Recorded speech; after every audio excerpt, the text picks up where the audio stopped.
Assalamualaikum warahmatullahi wabarakatuh. Alhamdulillahirabbil alamin wa bihi nasta'in wa ala amri dunya waddin. Wassalatu wassalamu ala asrafil anbiya'i wal mursalin sayyidina wa nabiyyina wa syafi'ina Rasulillah Muhammad ibn Abdullah sallallahu alaihi wasallam. Alhamdulillah, ma'asyiral muslimin dimanapun Anda berada. Alhamdulillah, saya Muhammad Khairul Anam, atas izin Allah, atas kehendak Allah, kita berada di tengah-tengah insyaallah majelis yang penuh barokah ini.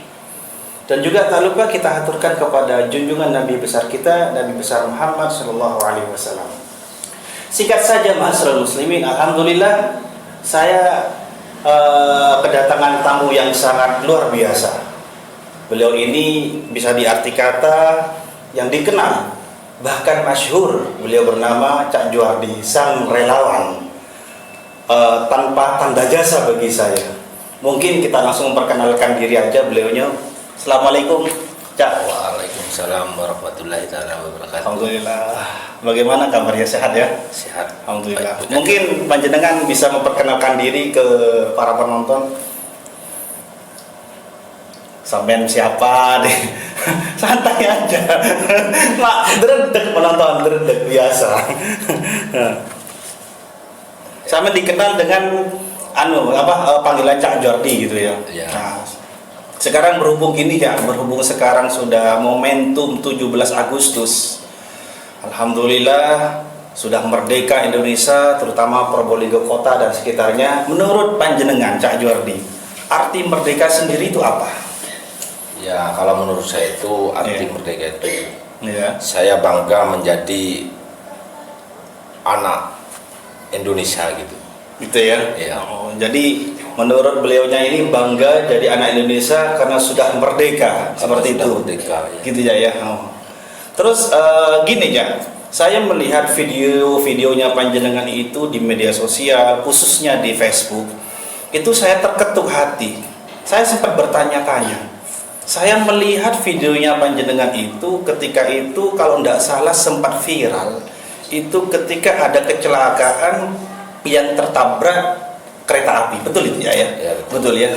Itu bagaimana Cak menurut sampean itu? Itu apa ada yang telepon, apa ada kontak batin, atau ada paksaan karena kasihan, atau bagaimana seperti itu? Ya, itu ada kontak telepon. Ya, pokoknya dari wilayah yang kejadian itu kan, di tempat itu kan banyak yang megang nomor HP saya. Iya. Nah, dari sana itu ada kontak telepon sama saya, Pak, ada kecelakaan. Langsung saya meluncur ke sana gitu. Alhamdulillah. Gini Cak Juardi, ketika itu saya sempat melihat viralnya panjenengan ketika itu ada kecelakaan di kereta api. Mungkin ada yang berkesan atau yang menyentuh di batinnya panjenengan, di benaknya panjenengan. Ketika itu ada korban di mana atau kecelakaan di mana yang panjenengan yang berkesan dalam benak batinnya panjenengan itu gimana? Nah, kalau kejadian itu ya, waktu kejadian saya dilaporin sama warga sana ya. Iya. Habis dilaporin itu ya ada batin saya, menyentuh ke batin saya. Kalau saya tidak cepat nanganin gitu, kayaknya saya salah gitu. Salah ya. Iya. Dan itu di mana itu Cak? Ya, di mana-mana udah. Di mana-mana sudah ya. Kalau saya terhitung korban itu bisa dihitung tidak? Oh, sudah berapa korban yang panjenengan tangani? Ya, ribuan Ya. Nah, sekarang gini ya, ketika panjenengan menangani korban seperti itu yang pastinya jauh dari keluarga. Ya. Itu bagaimana komunikasinya panjenengan itu kok bisa menemukan seperti itu? Lah ya, kalau masalah itu kan posisinya tak lihat KTP dulu, kalau ndak ada identitas sama sekali itu tak koordinasi sama rekan-rekan gitu. Oh, seperti itu ya. Terus kalau seandainya sudah itu ada identitas, jikalau seandainya tidak ada identitas, bagaimana solusinya panjenengan itu? Saya potong dulu masalah biaya, terus dibawa kendaraan itu bagaimana seperti itu? Lah kalau masalah itu ya, kalau saya ada ya tak bayar dulu. Bayar dulu gitu ya, nempui gitu ya. Ya. Oh gitu ya. Bayar dulu. Ma'asyiral muslimin ya, insyaallah diberkahi oleh Allah. Maksud dan tujuan kenapa saya pribadi bisa komunikasi langsung dengan beliaunya ini bukan ada maksud tertentu, bukan. Tapi apa? Ada terketuk hati batin buat saya pribadi, khususnya melihat kinerjanya Cak Juardi ini. Apa sih kok bisa seperti itu? Maka dari itu ada terketuk hati saya, sehingga tidak ada orang yang bisa melakukan seperti itu. Hanyalah orang-orang yang pilihan yang Allah berikan. Maka dari itu untuk hari ini saya berkomunikasi dengan beliaunya ini, subhanallah, ini masih ada sesi-sesi lagi yang bisa lebih semangat lagi, yang bisa mungkin untuk menambah motivasi kita sendiri. Seperti itu. Mungkin Cak Juardi ketika panjenengan itu nanganin korban tersebut, terus ada yang nyun sewu, ibaratkan ada yang berantakan kepalanya atau hancur, itu bagaimana itu? Ya pokoknya itu langsung tak jadikan satu dulu ya. Ya. Tak kasih tempat, setelah itu kita bawa ke rumah sakit. Ya, posisi di rumah sakit kita tangani biar menyatu semua. Seperti itu ya. Karena apa? Nanti seandainya korbannya itu kekurangan organ tubuhnya sedikit aja, itu kebanyakan ya nuwun sewu datang minta tolong. Itu apa yang berkesan buat panjenengan itu? Maksudnya berkesan itu ketika panjenengan untuk menjahit atau bagaimana? Apa yang panjenengan yang kesan dalam batinnya itu? Ya kalau kesan dalam batin saya itu pokoknya korban ini udah bisa menyatu semua. Nah, seperti itu ya. Ya biar apa? Biar arwahnya itu tidak kebingungan gitu. Sekarang mengenai nyambung dengan arwah ini ya. Ini arwah ini, ma'asyiral muslimin. Seandainya panjenengan itu ada kecelakaan, terus ada korban, panjenengan bantu semuanya, apakah panjenengan itu tidak digoda dengan arwah tersebut atau dihantui atau bagaimana? Ya kalau masalah dihantui ya, cuma apa? Ya intinya itu korban almarhum itu datang ya, nuwun sewu ya, berterima kasih. Oh gitu ya. Tapi itu ada ya, ada ya, banyak. Oh, banyak ya. Jadi banyak ma'asyiral muslimin, arwah itu bukan bergentayangan sih. Itu adalah kata beliaunya ini, arwah tersebut ingin mengaturkan ucapan terima kasih karena bahwasannya dibantu seperti itu. Tapi perlu diketahui juga ma'asyiral muslimin, roh itu jika seandainya tingkah laku manusianya itu baik, fa insyaallah akan menampakkan kebaikan tersebut. Maka dari itu Cak Juardi, mohon maaf sebelumnya, jikalau seandainya panjenengan itu menangani korban tersebut, apakah itu dalam sentuhan hati atau dengan terpaksa karena tidak ada yang mau menolong? Atau bagaimana? Itu dari persentuhan hati saya. Persentuhan hati ya. Ya kalau tidak ditangani itu kayak apa ya? Saya kayak punya hutang gitu. Punya hutang ya. Berat. Berarti itu ketukan hati sendiri ya. Tidak ada paksaan ya. Tidak ada paksaan ma'asyiral muslimin. Jadi sesuatu itu tergantung dari niatnya. Insya Allah mungkin niatnya Cak Juardi itu mungkin bisa diarti kata tadi itu sentuhan hati. Mungkin karena sudah terbiasa gitu ya. Apakah ketika pertama kali ngalami menemukan korban jenazah yang ibaratkan hancur, apa ada rasa takut panjenengan pertama? Tidak ada sama sekali. Tidak ada ya, tidak ada rasa jijik seperti itu ya. Pokoknya ya intinya itu ya saya ya apa penanganan tercepat udah. Seperti itu ya.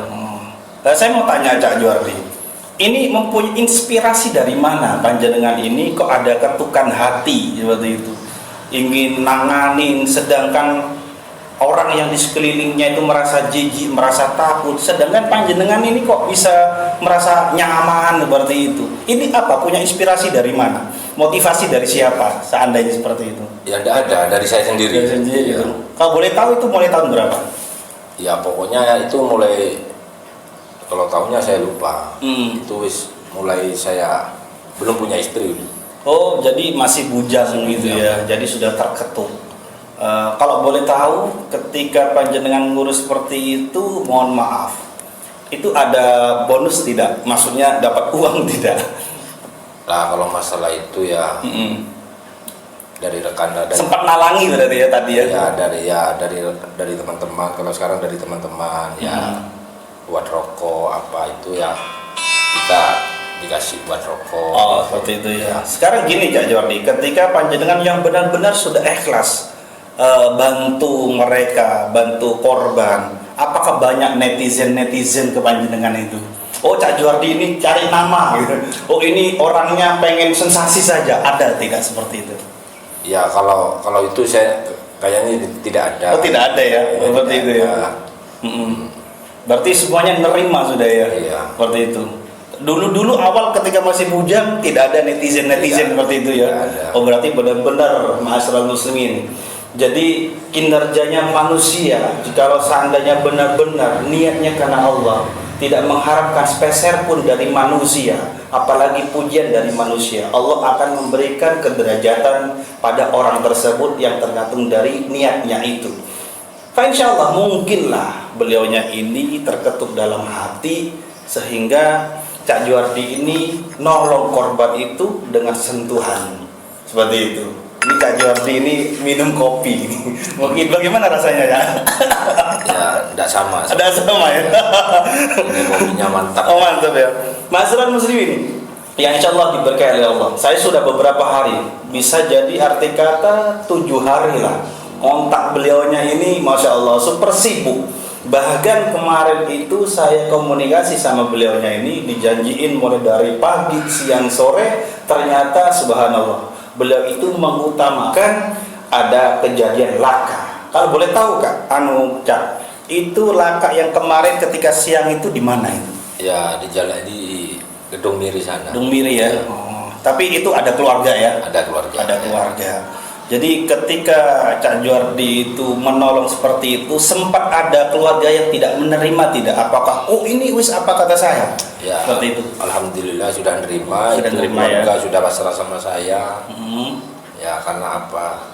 Kita saksikan bersama-sama. Gitu. Seperti itu ya.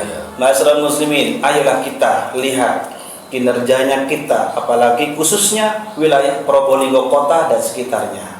Buat Cak Jordi ini saya lupa terus ma'asyiral muslimin. Ayolah kita untuk menyorot kelakuan, tingkah laku manusia yang benar-benar ikhlas karena Allah. Kita angkat kinerja yang benar-benar tanpa niatan untuk dipuji sesama manusia. Pasti panjenengan sudah paham siapa sih Cak Jordi ini, siapa sih Jordi ini. Pasti panjenengan sudah lebih tahu. Maka dari itu kita sama-sama mendoakan juga, mudah-mudahan beliaunya ini diberikan sehat walafiat, panjang umur. Khususnya saya mendengar juga istrinya beliaunya ini lagi hamil. Kalau boleh tahu berapa umurnya ada? Ya, kalau hamilnya ya 5 bulan. 5 bulan ya, 5 bulan. Kalau boleh tahu, sudah tahu tidak atau cewek atau cowok seperti itu? Rahasia. Oh, rahasia. Rahasia ma'asyiral muslimin. Jadi yang penting didoakan mudah-mudahan sehat ya, mudah-mudahan sehat. Sekarang saya yang terakhir gini, Cak. Saya berhubungan dengan mistis ini ya, berhubungan dengan kegoiban. Ini insyaallah diberkahi oleh Allah Subhanahu wa taala. Menginjak season selanjutnya, ini berhubungan dengan kegoiban, berhubungan dengan mistis. Saya bertanya dengan beliaunya ini, karena apa? Yang berhubungan dengan korban, mau tidak mau, itu pasti berhubungan dengan arwah, berhubungan dengan goib, berhubungan dengan mistis. Apa pengalaman Cak Jordi ini dengan korban tersebut yang berhubungan dengan mistis atau kegoiban? Monggo Cak Jordi. Ya, kalau masalah kegoibannya itu. Iya. Ada keanehan atau bagaimana? Enggak ya, kalau keanehan itu ya waktu kejadian, waktu sudah jenazah dibawa pulang sama keluarga itu udah perkiraan 2 hari itu ya almarhum itu ya datang ke rumah gitu. Datang ke rumah. Ya, terus maksud dan tujuannya? Nah, tujuannya itu itu nampak ya, nampak kelihatan. Nampak kelihatan. Nampak asal muslimin kalau saya kayak ada bayangan apa ya, keran bisa hidup sendiri ya. Gitu ya. Itu nyata itu, saya lihat sendiri. Ya itu. Pas mungkin ada yang kinerja atau lupa atau apa sebagian tubuh atau bagaimana? Tidak ada ya. Tidak ada ya. Ya ada kelupaan tuh organ tubuhnya itu sempat ada ya ketinggalan itu ada manusia, ada kehilafan langsung, bukan apa, malamnya itu langsung datang gitu. Maksudnya ruhnya itu datang apa ya? Arwahnya datang ya. Menampakkan diri. Tapi ya keluarga sudah tahu kalau saya yang bantu gitu. Berarti tidak ada kesalahpahaman. Tidak ada. Iya. Langsung sama saya itu anak saya ya intinya apa? Ya datang ke rumah itu ya celana saya tak gantung di belakang di kamar. Tapi itu posisinya sampai tidak ada di sana. Posisi ya? Tidak ada. Yang di rumah ada siapa? Ada istri sama anak. Ya. Berarti istri sama anak melihat seperti itu. Iya melihat ya atas goyang katanya ya. Pas duduk di kursi ya intinya ya barang organ tubuhnya itu suruh dikembalikan. Ya kalau boleh tahu organ apa itu ya? Ya apa ini? Apa? Jari manis ya. Jari manis ma'asyiral muslimin. Jari manisnya ketinggalan. Iya. Dulu dah. Habis itu ya tak masuk. Diantarkan ya? Enggak, tak masukkan waktu kejadian itu korban dibawa. Saya bawa sepeda sendiri mau puter. Kok ada jari manis gitu. Iya. Langsung tak fokus kresek, tak taruh di tas itu. Berarti jenazahnya sudah nyampe duluan ya. Apa sudah dimakamkan? Belum ya. Kan rencana saya mau tak jadikan satu. Kenapa saya lupa gitu ya. Di kantong. Itu kalau boleh tahu daerah Probolinggo apa kabupaten? Di Probolinggo juga ya. Ma'asyiral muslimin, ada kisah yang luar biasa. Kalau bagi saya pribadi mungkin ya pasti lari lah seperti itu. Jadi ada organ tubuh yaitu jari manisnya ini ketinggalan di sakunya. Akhirnya arwahnya itu bukan bergentayangan, bukan, untuk menampakkan kepada salah satu keluarganya, khususnya istrinya, seperti itu. Saya dulu pernah mendengar dari beliaunya ini, cuman sedikit-sedikit ingat seperti itu. Maka dari itu di momen seperti ini kita ungkap lagi bahwasanya kinerjanya seperti beliaunya ini ada suka, ada dukanya. Maka dari itu saya mau tanya dulu, sukanya apa Cak Jordi? Panjenengan kinerjanya di relawan ini yang benar-benar ketukan hati panjenengan. Apa sih sukanya itu? Ya, sukanya itu saya menolong gitu ya. Intinya menolong. Jadi tidak ada pamrih gitu. Biar biar cepat keluarga, biar merasa puas. Ya, intinya ya keluarga ya wis kejadian kayak gitu dibuat lama kan nggak enak, kasihan ya, dengan langsung. Jadi ada kepuasan tersendiri ya. Jadi ada kepuasan tersendiri. Terus yang kedua, dukanya itu apa? Pasti ada suka, ada duka. Dukanya ketika panjenengan dengan korban diantar atau dijahit atau bagaimana? Dukanya bagaimana? Apakah nerima, apa bertentangan atau bagaimana? Ya, kalau masalah itu ya nerima, keluarga nerima. Apa ada dukanya atau kecapean ya. Atau sempat tidak ada apa? Aduh, saya tuh kok nggak ikhlas atau bagaimana? Nggak ada ya. Berarti semuanya nggak ada dukanya, jadi suka semuanya gitu Mas. Semua ya, semua ya. Intinya saya wis percayakan sama Gusti Allah ya. Jadi seperti itu. Tapi yang pastinya seperti ini Ma'asyiral muslimin, pertemuan dan momentum ini sampai lupa. Momentum siang hari ini bertepatan dengan tanggal 17 Agustus 2020. Saya Muhammad Khairul Anam berjumpa dengan beliaunya ini yang sempat masyhur, yang sempat viral di berbagai media. Beliau itu dijuluki relawan relawan apa tadi? Kemanusiaan. Oh, relawan kemanusiaan. Yang kalau seandainya gini Ma'asyiral muslimin, jikalau seandainya panjenengan dimanapun ada tempat korban kecelakaan, pasti tidak jauh dengan wajah ini seperti itu. Nah, dari itu ayolah kita dukung kinerjanya yang benar-benar berhubungan dengan kemanusiaan sosial, khususnya di Probolinggo Kota. Semoga beliaunya ini dengan momentum hari ini Allah memberikan suatu berkah barokah, sehingga Cak Juardi ini meskipun kata beliaunya ini tidak mengharapkan pujian dari manusia ya, tidak mengharapkan ya. Nah, seperti itu. Nah, ada peribahasa atau ada kiasan seperti ini Ma'asyiral muslimin. Kita itu jangan terlalu mengharapkan pujian dari manusia seperti itu ya. Karena apa? Karena kalau kita mengharapkan pujian dari manusia, maka kita akan mengharapkan suatu kekecewaan dari manusianya tersebut. Dan yang kedua, Kata beliaunya ini saya nangkep bahwasannya jikalau kita mengharapkan pujian dari Allah Subhanahu wa taala, maka Allah akan mengangkat kederajatannya kita di sisinya. Maka dari itu di momen 17 Agustus 2020 ini, momen kemerdekaan ini bagi saya pribadi, tanpa adanya Cak Juardi, korban-korban tersebut, jenazah tersebut tidak akan merdeka. Maka dari itu mudah-mudahan di momentum siang hari ini kita semuanya, khususnya keluarganya Cak Juardi ini, mudah-mudahan diberikan kenikmatan di dunia maupun di akhirat. Amin ya rabbal alamin. Mungkin ada pitutur ya, mungkin ada masukan atau ada sepatah dua kata lah buat penonton yang ada di rumah. Kesannya tidak ada ya. Cak Juardi ini mesonya manis ternyata. Bahasa Madura ya, manis ternyata seperti itu. Maka dari itu mudah-mudahan kita tutup dengan Assalamualaikum warahmatullahi wabarakatuh.